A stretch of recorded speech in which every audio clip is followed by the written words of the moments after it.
எதிர்பாராத கனமழையின் காரணமாக தென் தமிழகம் மிதந்து கொண்டிருக்கிறது. அது சார்ந்த பல்வேறு காட்சிகளை பார்த்து வருகிறோம். அது குறித்த கள விவரங்களை செய்தியாளர்கள் அந்த பகுதியில், சவால் நிறைந்த பகுதியிலிருந்து நமக்கு தொடர்ந்து வழங்கிக் கொண்டிருக்கிறார்கள். தற்போதைக்கு நாம் பார்க்கக்கூடிய இந்த காட்சி திருநெல்வேலி மதுரைக்கு செல்லக்கூடிய அந்த நெடுஞ்சாலை முழுவதுமாக வெள்ளத்தில் மூழ்கி இருக்கக்கூடிய காட்சிகளை நாம் பார்க்கிறோம். இது சார்ந்த கூடுதல் விவரங்களை வழங்குவதற்காக நம்முடைய செய்தியாளர் சிவமணி இணைப்பில் இருக்கிறார். சிவமணி, இப்போ இந்த நெடுஞ்சாலை மூழ்கி இருப்பதன் காரணமாக போக்குவரத்து எந்த அளவிற்கு பாதிப்புக்குள்ளாயிருக்கு? நிச்சயமாக இந்த திருநெல்வேலி மதுரை நெடுஞ்சாலை இந்த பகுதி வடக்கு புறவழி சாலையாக இருக்கிறது. இந்த பகுதி முழுமையாக அந்த இருக்கக்கூடிய தாமிரபரணி ஆற்றின் பாலத்தில் முழுமையாக தண்ணீர் தேங்கி இருக்கிறது. 2 அடிக்கு மேலாக பாலத்திற்கு மேல் தண்ணீர் செல்கிறது. சற்றேறக்குறைய 1 லட்சம் கனஅடிக்கு மேல் இந்த பகுதியில் தண்ணீர் செல்லக்கூடிய நிலையில பாலத்தை மூழ்கடித்தபடி தண்ணீர் செல்வதால் போக்குவரத்து முற்றிலுமாக பாதிக்கப்பட்டிருக்கிறது. ஏற்கனவே திருநெல்வேலி மாநகர பகுதியில 10 இடங்கள்ல சாலைகள் துண்டிக்கப்பட்டிருக்கிறது. மற்ற இடங்களுக்கு செல்ல முடியாத அளவில், திருநெல்வேலி பாபநாசம் செல்ல முடியாத அளவில் சாலைகள் துண்டிக்கப்பட்டிருக்கிறது. திருநெல்வேலி திருச்செந்தூர், திருநெல்வேலி தூத்துக்குடி உள்ளிட்ட இடங்களுக்கு செல்லக்கூடிய சாலைகளும் துண்டிக்கப்பட்டிருக்கிறது. மாநகர பகுதியில் மட்டும் 10 இடங்கள்ல வெள்ள நீர் சாலையை கடந்து 2 அடிக்கு மேல செல்லக்கூடிய சூழல்ல அந்த பகுதியில போக்குவரத்து துண்டிக்கப்பட்டிருக்கிறது. இது மிக முக்கியமான பகுதியாக பார்க்கப்படுகிறது திருநெல்வேலி மதுரை தேசிய நெடுஞ்சாலை.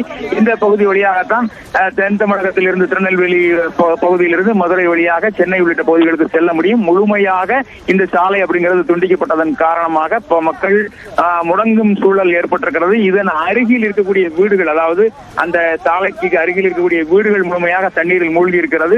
அந்த பகுதியில தீயணைப்பு மீட்பு பணியினர் மீட்பு பணியை தற்போது துவக்கி இருக்கிறாங்க. இந்த சாலை முடங்கி இருக்கிறதுனால இந்த பகுதியில போக்குவரத்து முழுமையாக துண்டிக்கப்பட்டிருக்கிறது. அபிநயா.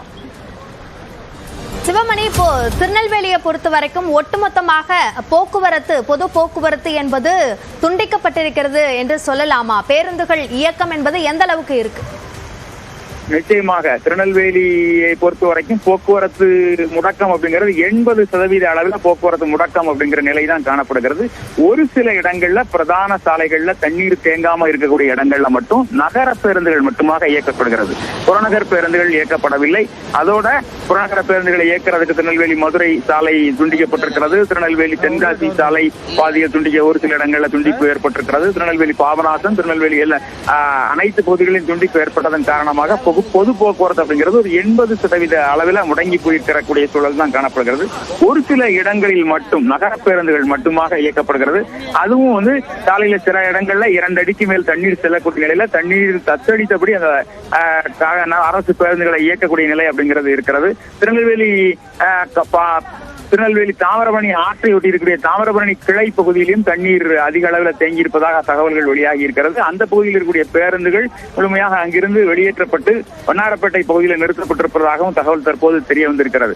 இதன் காரணமாக போக்குவரத்து, பொது போக்குவரத்து அப்படிங்கிறது ஒரு 80% அளவில் முடங்கி போயிருக்கிறது. அபிநயா, திருநெல்வேலியை பொறுத்த வரைக்கும் பொது போக்குவரத்தை பொறுத்த வரைக்கும் 80% முடங்கி இருக்கக்கூடிய ஒரு சூழல் இருக்கிறது. இது சார்ந்த விரிவான விவரங்களுக்கு நன்றி சிவமணி.